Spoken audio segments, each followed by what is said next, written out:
Mutual fund निवेश बाजार जोखिमों के अधीन है। योजना से जुड़े सभी दस्तावेजों को ध्यान से पढ़ें। नमस्कार दोस्तों, मेरा नाम गोपाल दुलानी है और मैं एक म्यूचुअल फंड डिस्ट्रीब्यूटर हूं और मैं पिछले 22 सालों से इस प्रोफेशन में हूं। इन 22 सालों में मैंने बहुत सारी बुक्स पढ़ी हैं फाइनेंस के बारे में, म्यूचुअल फंड्स के बारे में, सक्सेस के बारे में, लीडरशिप के बारे में। इसके अलावा मैंने बहुत सारे कोर्सेज भी किए हैं, करता रहता हूं। कई बार फंड मैनेजर्स के साथ इंटरेक्शन होता है, उनकी मीटिंग्स हम लोग अटेंड करते हैं, तो पैसे से रिलेटेड चीज़ों के बारे में बहुत सारा मैं सीख रहा होता हूं। चूँकि मेरा काम ही पैसे से रिलेटेड है, तो मेरे जीवन में पिछले 22 साल के अनुभव में मैंने बहुत सारी चीज़ें देखी हैं कि सैकड़ों लोगों को मैंने पैसा बनाते हुए देखा है और कई इन्वेस्टर्स हैं जिनको मैंने पैसा बर्बाद करते हुए देखा है। तो पैसा बनाने के कुछ नियम हैं जिनका हम पालन करते हैं तो हम वेल्थ क्रिएट करते हैं, और अगर हम इन नियमों का पालन नहीं करते हैं तो हम वेल्थ को डिस्ट्रॉय करते हैं, पैसों को बर्बाद करते हैं।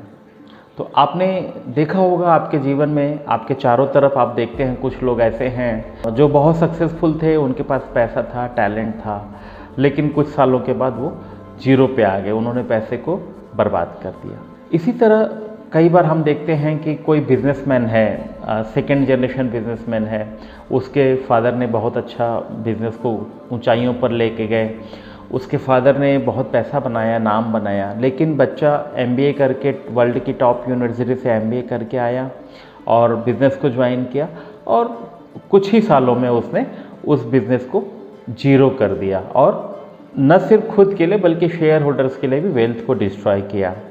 ठीक इसके विपरीत कई ऐसे बिजनेसमैन होते हैं जो ऐसे नियमों का पालन करते हैं जिनसे वेल्थ क्रिएट होती है और उन्होंने न सिर्फ अपने लिए बल्कि शेयर होल्डर्स के लिए भी पैसे बनाए। तो अभी तक मैंने अपने कुछ वीडियोस में आपसे डिस्कस किया था कि म्यूचुअल फंड क्या होता है और इन्वेस्टमेंट करते समय किन बातों का ध्यान रखना चाहिए।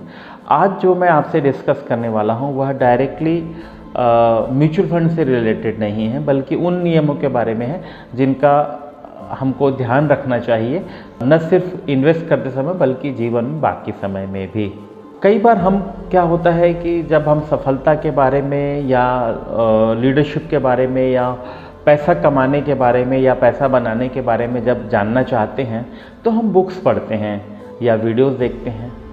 तो जनरली देखिएगा वीडियोस का या बुक्स का टॉपिक क्या होता है कि मैं सफलता कैसे प्राप्त किया, मैं सफल कैसे हुआ, या मैंने पैसा कैसे बनाया, या पैसा कैसे बनाना चाहिए, इस टाइप के टॉपिक होते हैं।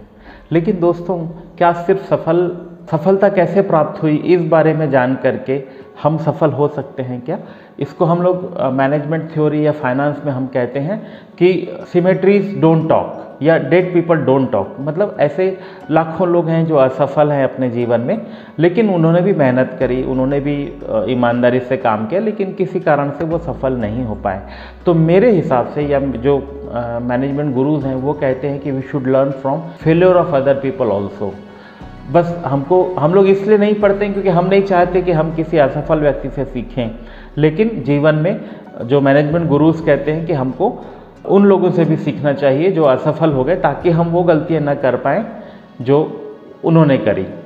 तो जैसा कि मैं कह रहा था कि फाइनेंस में बहुत सारे ऐसे इन्वेस्टमेंट गुरुज हैं जिन्होंने हमको ये सिखाया है कि पैसे को कैसे मैनेज करना चाहिए। इनमें से एक बहुत अच्छे इन्वेस्टमेंट गुरु हैं जिनका नाम है मॉर्गन हाउसेल।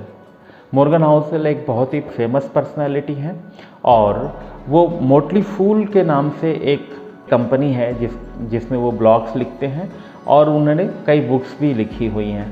उन बुक्स का नाम अलग अलग है, उसमें से जो सबसे अच्छी बुक है जो बहुत ज़्यादा पॉपुलर है और आपको मार्केट में इजीली मिल जाएगी, उस बुक का नाम है साइकोलॉजी ऑफ मनी। ये बहुत ही अच्छी बुक है, मैं स्ट्रांगली रिकमेंड करूँगा कि आप समय निकाल करके ज़रूर पढ़ें।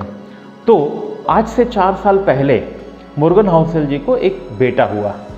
तो जब उनको बेटा हुआ तो उन्होंने एक पत्र लिखा जिसका नाम उन्होंने लिखा लेटर टू सन। अब उस पत्र में उन्होंने कुछ ऐसी बातें लिखी हैं कि आज से 20 साल बाद उनके बेटे को उन लेसन्स की ज़रूरत पड़ सकती है।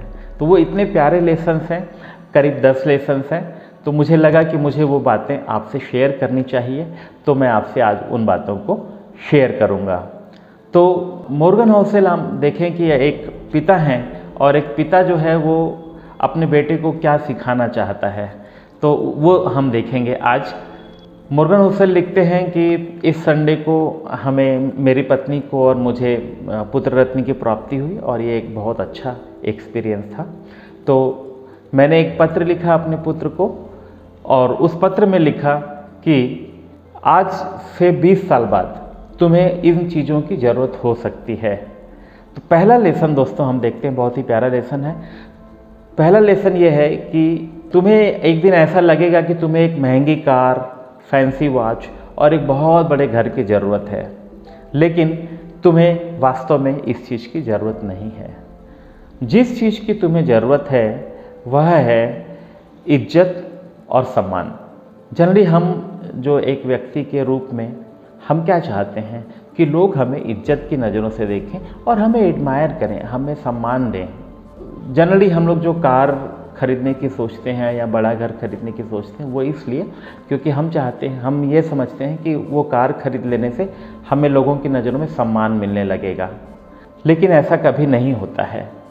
होता क्या है, जब हम किसी व्यक्ति को किसी कार से उतरते हुए देखते हैं जो बहुत अच्छी है या कि वो किसी बहुत बड़े घर में रह रहा है, तो हम ये नहीं सोचते कि यार देखो वह कितना अच्छा व्यक्ति है, वह कितना सफल व्यक्ति है, बल्कि हम यह सोचते हैं कि अगर मेरे पास भी ऐसी कार होती तो लोग ये सोचते कि मैं एक सफल व्यक्ति हूँ और मैं एक अच्छा व्यक्ति हूँ।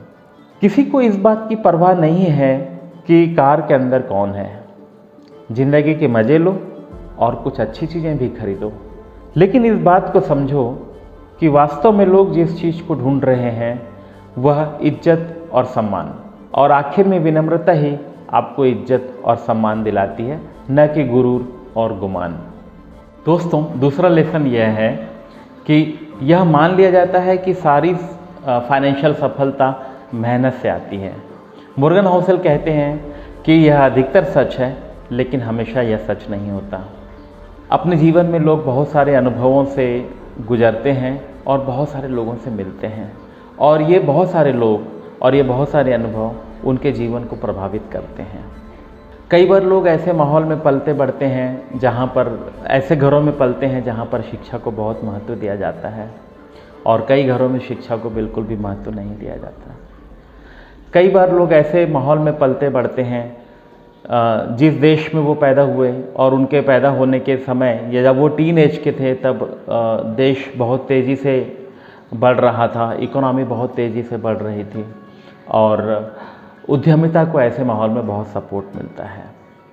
जबकि कई लोग ऐसे समय में पैदा होते हैं जब वह देश युद्ध और मंदी से गुजर रहा होता है, तो इस बात का उनके जीवन पर बहुत प्रभाव पड़ता है। उदाहरण के लिए देखें कि 1950 में अगर कोई व्यक्ति पैदा होता अमेरिका में, तो जब वो टीन एज का हुआ, 13 साल से 20 साल तक की उम्र जो होती है वह बहुत एक कच्ची हंडी की तरह होती है।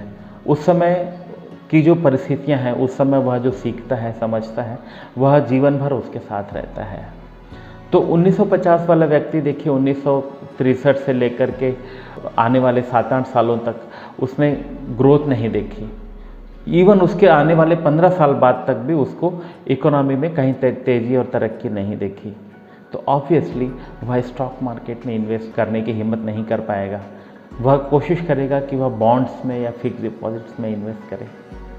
उसी तरह अगर कोई मान लीजिए कि 1965 के आसपास पैदा हुआ होता, और जब वह टीन एज से गुजरा और उसके आने वाले 15 साल तक, तो इकोनॉमी ने बहुत पैसा बनाया, स्टॉक मार्केट बहुत तेज़ी से बढ़ा, तो ऑब्वियसली वह व्यक्ति बॉन्ड्स में इन्वेस्ट न करने की जगह रिस्क लेकर के स्टॉक मार्केट में इन्वेस्ट करने का ज़्यादा इच्छुक होगा।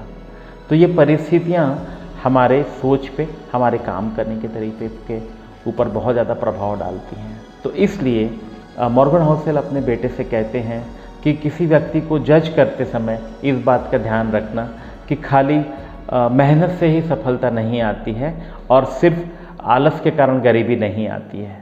तो किसी को जज करते समय आप इस बात को ध्यान रखना, और तब भी जब आप खुद को जज कर रहे हो।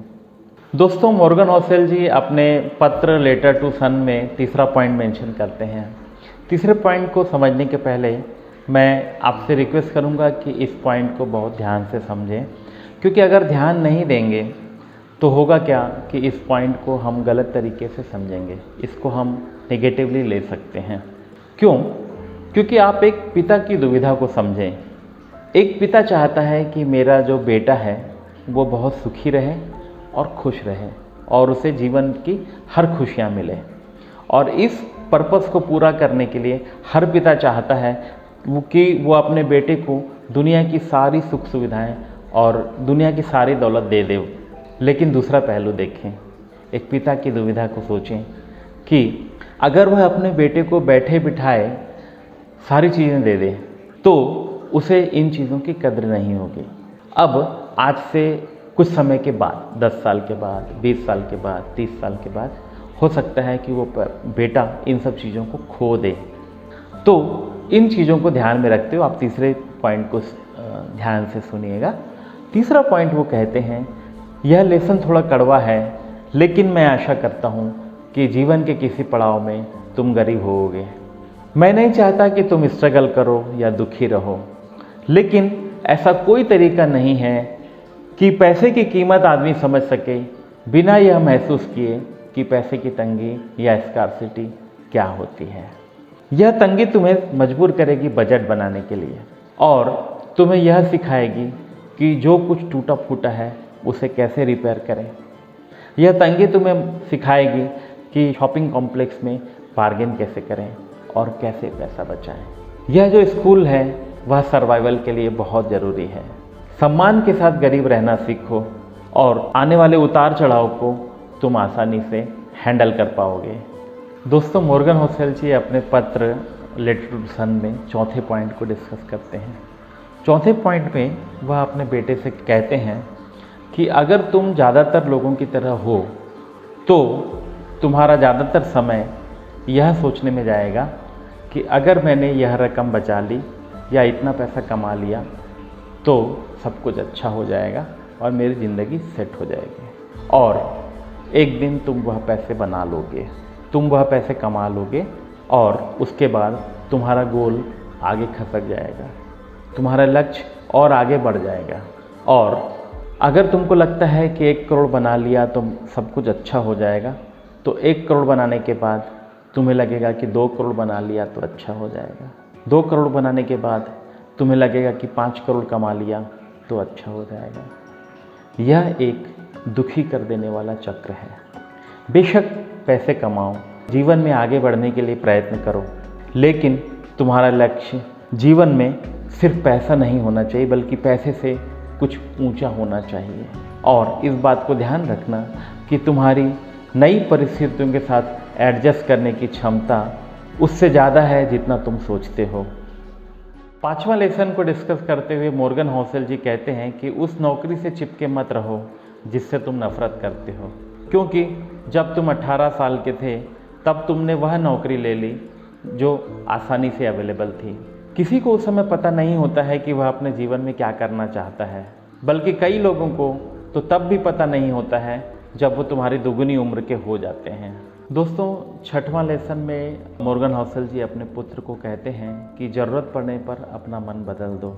मॉर्गन होसेल जी कहते हैं कि जब व्यक्ति 18 साल का होता है तो उसको लगता है कि मैं इन्वेस्टमेंट के बारे में सब कुछ जानता हूँ और मैं सब कुछ समझता हूँ, और 18 साल की उम्र में वह इन्वेस्टमेंट करना चालू करता है और 19 साल में उसको लगता है कि मैं बहुत कुछ सीख गया हूँ। लेकिन ऐसा होता नहीं है, अभी बहुत कुछ सीखने को बाकी है।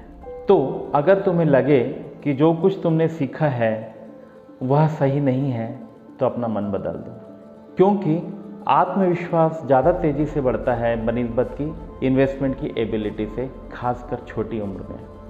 दोस्तों, मैं इस पॉइंट पे अपनी बात रखना चाहूँगा कि जो सक्सेसफुल इन्वेस्टर्स हैं वो किसी एक थ्योरी या किसी एक कॉन्सेप्ट से चिपक कर नहीं रहते हैं।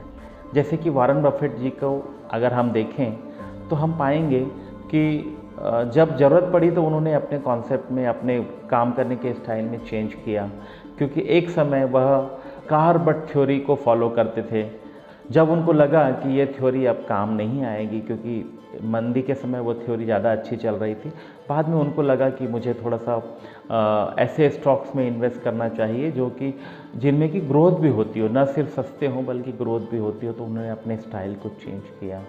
तो दोस्तों, इसमें कुछ भी बेवकूफ़ी वाली बात नहीं है कि हम अपने आप को चेंज कर रहे हैं, बल्कि यह बुद्धिमत्ता की बात है अगर हम समय के साथ, परिस्थितियों के साथ अपने आप को चेंज करते हैं, क्योंकि इन्वेस्टमेंट में सीखने की कोई उम्र नहीं होती। दोस्तों, 7वां लेसन है, सबसे अच्छी चीज़ जो पैसे से खरीदी जा सकती है वो है आपका अपने समय के ऊपर कंट्रोल। पैसे से आपके पास ऑप्शंस आते हैं और आप फ्री हो जाते हैं और आप मजबूर नहीं होते हैं कि किसी और के हिसाब से काम करें। और एक दिन ऐसा आएगा जब आपको पता चलेगा कि यह आज़ादी ही वह चीज़ है जो आपको सबसे ज़्यादा और सबसे सच्ची खुशी देती है।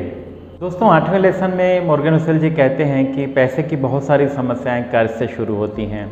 यदि आप किसी चीज़ को पाने के लिए कर्ज लेते हैं तो कुछ समय के बाद उस चीज़ को पाने की आपको आदत लग जाती है और उस चीज़ का जो मज़ा था वो तो ख़त्म हो जाता है, लेकिन उस चीज़ का लेने के लिए जो आपने कर्जा लिया था वो रह जाता है लंबे समय तक के लिए।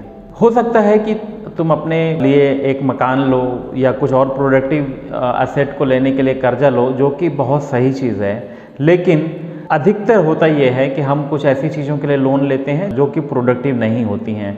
तो होता क्या है कि उस चीज़ का जो आनंद है वो कुछ समय तक रहता है, लेकिन बहुत समय तक फिर हमको उसको कर्ज पटाने के लिए तकलीफ झेलनी होती है।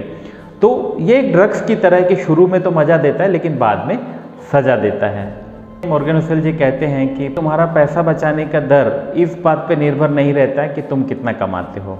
मॉर्गन हुसेल जी अपने बेटे को कहते हैं कि मैं कई ऐसे लोगों को जानता हूं जो बहुत पैसा कमाते हैं लेकिन वो तकलीफ़ में रहते हैं, और मैं बहुत सारे ऐसे लोगों को जानता हूं जो पैसा कम कमाते हैं लेकिन जो बहुत पैसा बचा चुके हैं और आज धनी हैं।